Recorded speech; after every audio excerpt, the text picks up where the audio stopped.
இந்த saree பாத்தியா நம்ம ஆல்ரெடி நம்ம போட்டுருந்தோமே சரி நிறைய என்கொயரி வந்தது டிஸ்கோ சார்ஜ் எல்லாரும் வந்து கட்டி போடுங்கன்னு சொல்லிட்டு இருந்தீங்க சோ ப்ளவுஸ்லாம் தச்சு போட்டுட்டேன் தேவதை மாதிரி இருக்கீங்க உண்மையாவாங்க ஆமா அதுக்குன்னு திட்டுவாங்க ஜெயா வந்துட்டு இல்ல கலர்ஸ் கட்டிடலாமா கலர்ஸ் இருக்கு அத பத்தி சொல்லிருங்க எப்படி இருக்குன்னு வந்து உண்மையிலேயே எனக்கு கட்டின ஃபீலே இல்ல சொல்லப்போனா அவ்வளவு சாஃப்டா இருக்கு ரொம்ப லேசான saree லைட் வெயிட்டா இருக்கு ஒரு நல்ல ஒரு பியூர் ஒயிட்ல வந்துட்டு கலர்ஸ் நிறைய இருக்கு ஆனா நான் ஃபர்ஸ்ட் டைம் வந்து ஒயிட் கலர் saree போடுறேன் அது சூப்பரா இருக்கு கான்ட்ராஸ்டா ப்ளவுஸ் இருக்குதுங்க இது நம்ம ஓணம்க்கு போட்டுருக்கணும் சிஸ்டர் சூப்பரா இருந்திருக்கும் அதோட பாருங்களேன் அந்த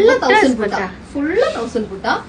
சைடுல பாருங்க பார்டர் ஃபுல்லா saree ஃபுல்லாவே உங்களுக்கு இப்படிதான் இருக்க போகுது சோ வேணுங்கறவங்க போட்டோ எடுத்து வச்சுக்கோங்க கலர்ஸ் மட்டும் இந்த சாரியோட பேரை சொல்லுங்க விஸ்கோ விஸ்கோ விஸ்கோ sarees விஸ்கோ டிஸ்கோ மாதிரி விஸ்கோ sarees கலர்ஸ் கிடைக்கலாமா அடுத்த கலர் பாத்தீங்களா பேரட் கிரீன் சூப்பரா இருக்கு ப்ளவுஸ் பார்க்கலாமா